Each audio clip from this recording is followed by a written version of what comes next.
подхода в том, что ты никогда не сделаешь игру с огромным количеством арта, скажем так. Ты можешь сделать очень великолепную модель, не будучи суперпрофессиональной моделью. Ну, ты сделаешь одну модель. Хорошо, но тебе ты делаешь ММО РПГ в одиночку, к сожалению, тебе нужно 6 континентов населить.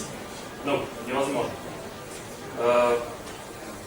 Также на тебя одного самомотивация – это очень редко встречающаяся характеристика личности, и это действительно проблема.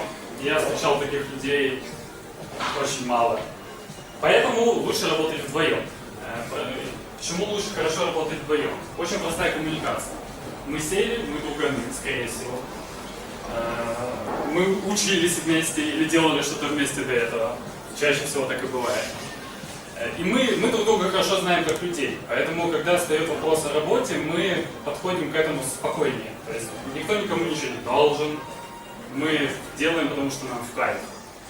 Окей, простота коммуникации. Проблема в том, что опытного человека сложно найти, чтобы команда была цельной, могла делать все. Потому что когда собираются в команду, пример из опыта Ромы, 3 человека собираются в команду, давайте делать игры. Ты кто? Я программист, а ты, я программист, и я программист. Давайте делать игры. Ну, соответственно, начинаются затыки по рту, кто-то хочет кодить, а его заставляют делать звук. Вот. Беда. Когда работают 3 человека, мне кажется, это очень хорошая устойчивая команда для работы. То есть есть творческий человек-художник, который берет на себя весь ад. И это его уровень должен быть как арт-директор. То есть он в идеале, он знает, как игра должна выглядеть, и сам все на себя делает. Программист. Ну, тот человек, который должен даже не объяснять кому-то, что, почему не работает. А сказать, окей, завтра будет работать. Никто не знает, почему там в Unity начинает глючить, если вот у нас было 11 персонажей на экране, все хорошо, 12 все плохо. То есть я обычно очень сильно теряюсь, лезу на форум, теряю неделю, вот, потом убираю одну галочку, все начинает работать. Но я потратил неделю. То есть когда со мной работает человек, который говорит, что он профессиональный программист, он просто отжимает эту галочку, и я продолжаю работать. Я сэкономил неделю, потому что у меня есть человек, у которого есть навык и опыт. Минусы команды строек — это уже коммуникация почти как взрослых начинается. Потому что кто-то что-то забыл сделать вовремя, то есть уже начинается конвейер. То есть программист делает со своим кодом, ему нужно вовремя арт, либо художник рисует, ему нужно это закидывать в движок, смотреть, как оно смотрится, чтобы делать свои поправки. То есть здесь уже нужно минимальное планирование, координация, чтобы все не сидели и ждали. Окей, мне нужно проверить в движке, как смотрится модель, говорит художник, программист говорит, замечательно, я это сделаю через неделю, можно будет закидывать в движок модель. Проблема. Художник там поставит. Но это еще все решается. Одна из проблем главных, которую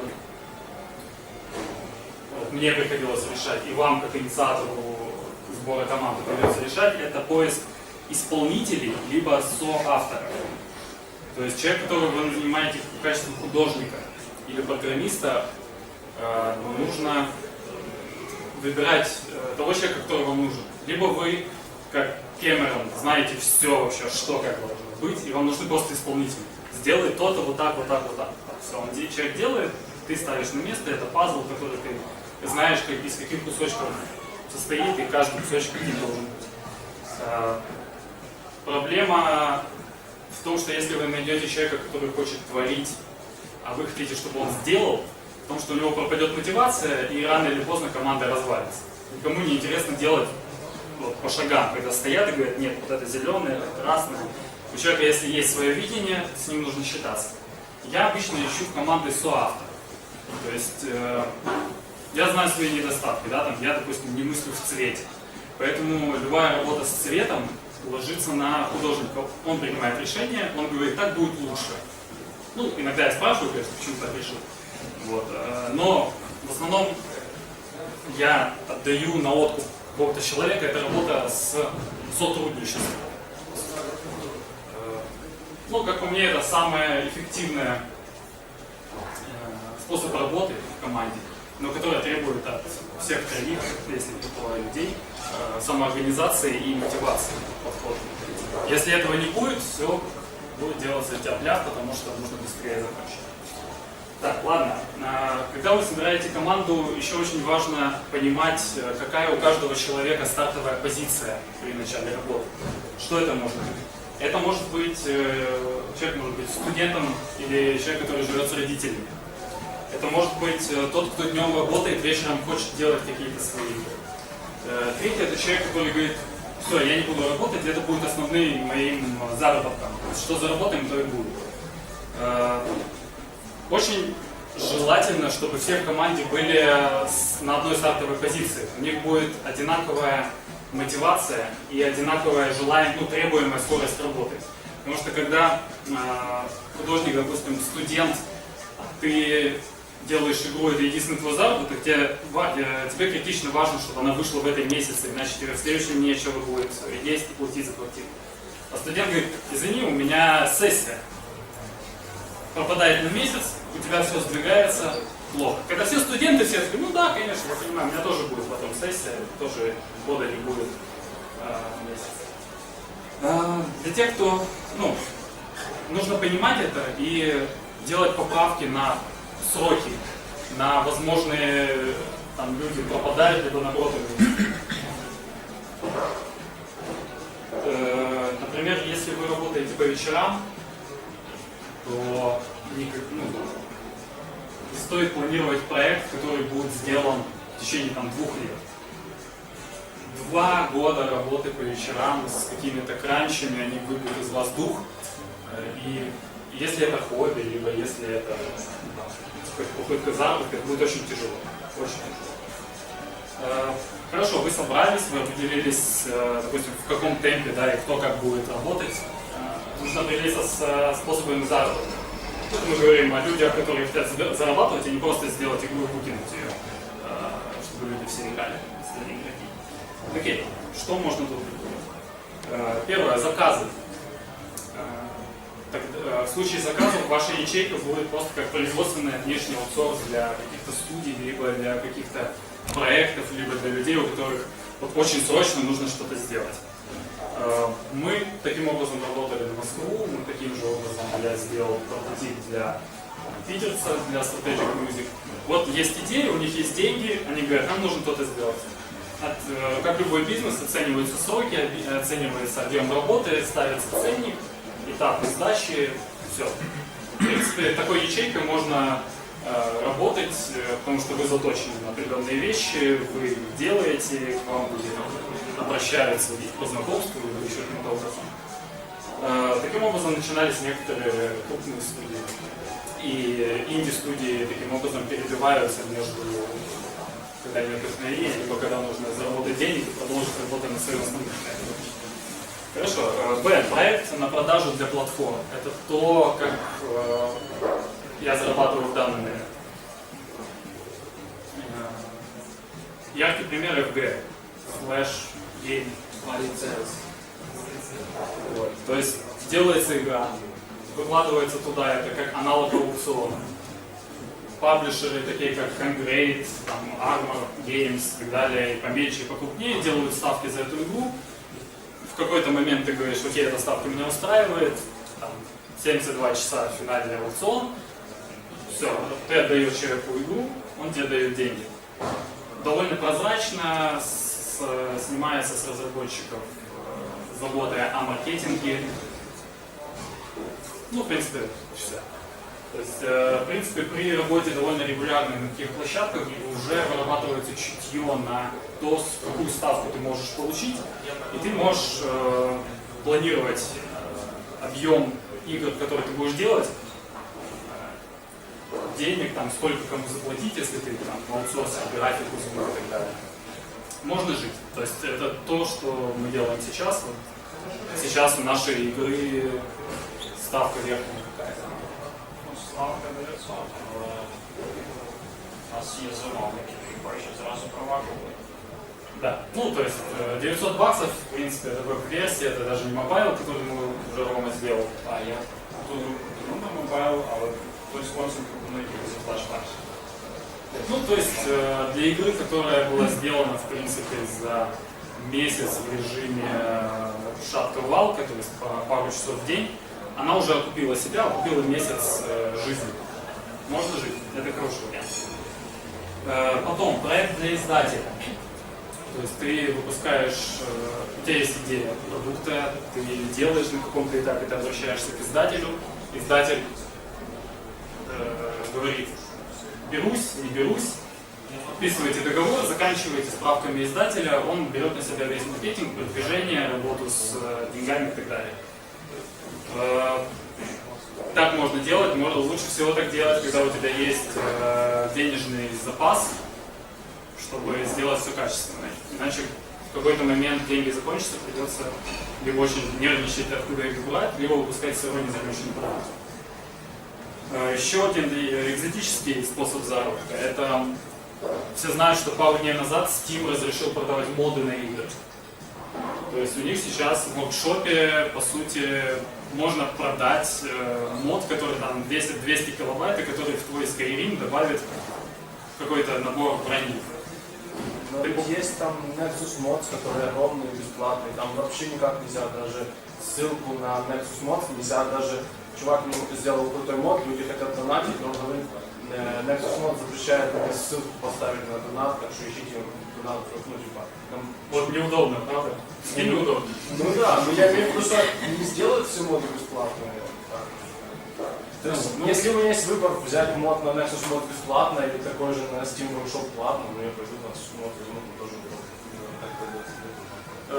честно, сейчас в данный момент, там буквально пару дней, как это все началось, там большая неразбериха, там люди с бесплатных сайтов модеров заливают чужие как платные, там сейчас начнется вот этот рынок бурления, он успокоится, я думаю, через пару месяцев, и будет понятно, за что люди готовы платить, что интересно, и как и в случае с одежкой для доты, в конце концов останется куча людей, которые вроде как делают, но особо ничего не зарабатывают, и несколько студий, которые делают, держат нос по ветру и зарабатывают десятки тысяч долларов. То есть, как любой рынок, оно устаканится, игроки укрупнятся и будет. Вот. Но тоже это интересно, можно, по крайней мере, смотреть и попробовать. Потом начинается сам издат. Можно заработать, издавая игры самостоятельно. В большинстве случаев это смерть проекта, потому что это обычно сфера, в которой ни у кого в команде нет знаний никаких. Обычно это там программист, да, художник и геймдизайнер, который читает очень много статей, по всем поводам он читает статьи, в том числе по изданию, но опыта фактического своего у него нет, поэтому сам издат — это очень большая доля вероятности, что проект ничего не сделает. Потом, при самом издате можно ориентироваться на какую-то нишу. Ниша — это один из лучших способов для маленьких команд, для того, чтобы заработать деньги и окупить, и заработать сверху. То есть, если ты там крутой диджей, и ты знаешь, что для диджеев нету нормального приложения, ты находишь людей, которые кодят все, ты и выкладываешь, и вот 3,5 диджея со всего мира скачали это, там, каждый по $1000 заплатил за приложуху, да, все, ты отбил разработку, заработал сколько-то денег. Нишевые игры, что еще? Хардкорные стратегии, какие-то point-and-click адвенчуры,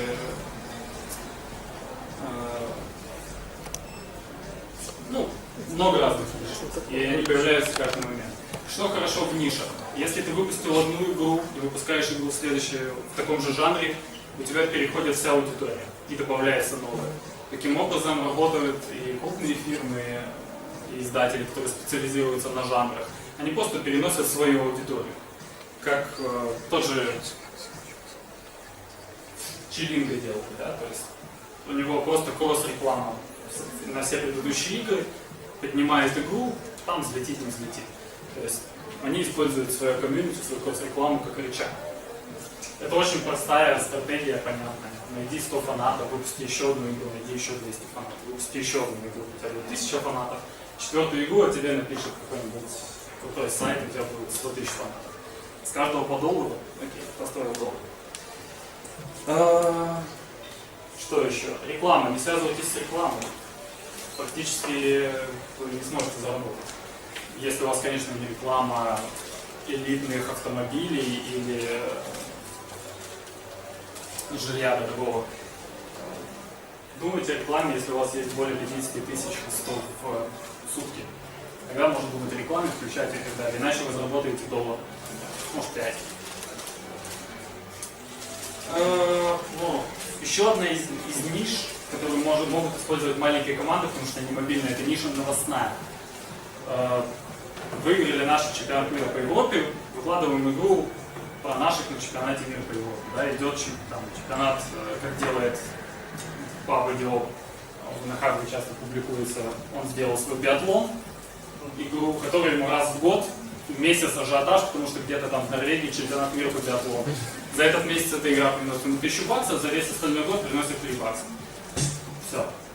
Типа, вот. Но это же отлично, то есть иметь под каждый месяц в году такую игру и уже можешь жить. Еще одна ниша, это ниша технологическая. Вышел Oculus Rift, рынок, да, какой-никакой сейчас есть. Делаешь игру, выкладываешь, там, вышли умные часы, сделал игру под умные часы. Так как команда маленькая, не нужно переворачивать весь пайплайн, производственный и так далее. Собственно, чем мы собираемся заниматься?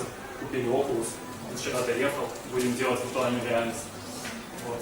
Пока что правда, аудитория тех людей, которые смогут купить, ограничена точно такими же разработчиками, которые купили Oculus и хотят сделать игру и заработать деньги. Так что я думаю, все купят вот так друг у друга по игре и останутся при своем. Даты, есть слухи о датах, когда Oculus уже в релиз пойдет, когда его уже будет. Это абсолютно все равно, мне. Почему? Сейчас вот куча фирм включилась в эту гонку. Это значит, что в любом случае будет куча разных устройств. Там Samsung Gear, там Apple что-то мелькнуло, что они собираются. В России есть стартап какой-то. Будет куча разных устройств. В любом случае будут какие-то плагины. И сейчас мы купили Oculus не потому, что Oculus платформа крутая, а потому что нужно получить опыт разработки и работы с виртуальной реальностью. Там по-другому будет восприниматься интерфейс, по-другому расстояние, другие жанры. То есть point and click еще можно перенести, шутер, как вчера показал опыт демки Half-Life, шутер переносить вообще особо не было смысла. За 20 минут почти любого тошнит. А при этом смотреть на какую-то красивую штуку и тыкать периодически в нее мышкой, это круто. Делать что-то с клавиатурой не круто. То есть я хочу получить этот опыт свой, чтобы иметь возможность на все эти платформы делать игры, подходящие под эти платформы. Точно так же, как когда появился только iPhone, не было One Touch, были виртуальные джойстики и так далее, что в большинстве игр сейчас ушло, в массе своей, и люди начали native удобные управления делать для игр. Собственно, в этом. Хорошо, последний пункт, который я себе обозначил, это как памятка. Компетенции как основа формирования команды и выбора проекта. Каждый человек обладает набором компетенций, да? Он может там моделить, текстурить, но не может анимировать, например. Или может кодить то, работать с такой технологией, чего-то не может. Когда вы собрались и решаете, что вы хотите делать, это для вас рамки, и к ним нужно быть внимательным быть. То есть, если, в принципе, это так понятно любому человеку, который хоть раз поднимал свой бизнес и был занят в решениях. Если у вас в команде нету человека, который может взять маркетинг, сделать, тогда лучше искать издателя. Потому что это огромная брешь, и вы даже не поймете, почему у вас произошел успех или не успех. Выложили игру, 0 скачиваний, что делать, непонятно. Дали, там, не знаю, Dev Story на iPhone.ru, 2000 человек прочитало, 20 человек скачало. Почему? Непонятно. И, мой опыт работы и сдачи проектов говорит о том, что это отдельная сфера, с ней нужно работать, она динамически развивается постоянно. То, что работало год назад, не будет работать сейчас. Запаситесь человеком, который будет у вас менеджером рекламировать, если вы собираетесь сами издавать свой проект. Но лучше отдельная фирма. Если вы, там нету у вас программистов, делайте что-то, что можно сделать без программистов, как это вы озвучивали на прошлом. Потому что есть там конструктор, Unreal Engine, куча вещей, которые позволяют выстроить логику без использования кода, строчек кода. Если у вас одни только программисты, черт побери, ну тогда вам нужно выбирать визуальный стиль, такой, который будет опираться на программные средства. Есть игры, которые сделаны без единой текстуры. Как она называлась? Aberon Squad. Код, да, с Aberon. Игра полностью без единой текстуры. Там программист, который поставил цель, и он использовал только шейдера для того, чтобы сделать понимание, чтобы объекты отличались и находились в гармонии друг с другом. Затенение, размытие, светимость и так далее, и так далее. То есть очень простые модели, на которых нахитан просто шейдер. Это то, как я собираюсь сделать завтра на нашем гейм-марафоне, собственно, игру на Unity 5, которая великолепная работа с шейдерами, ну, по крайней мере, с простыми шейдерами. Вот. Все, что там посложнее, нужно будет писать. В моем случае заказывать. Что еще? Если у вас нету человека, который ответственен за level дизайн или гейм дизайн, делайте тогда что-то, что можно повторить один к одному, хотя бы. Потому что если вы не понимаете, почему работает механизм так-то и так-то, то лучше взять готовое, чем ошибиться. Ну, собственно, все. И мотивирующая фраза, сейчас я придумаю. Не бойтесь начинать делать, какая бы ни была большая или сложная задумка, вы всегда сможете разбить ее на этапы, сделать поэтапно и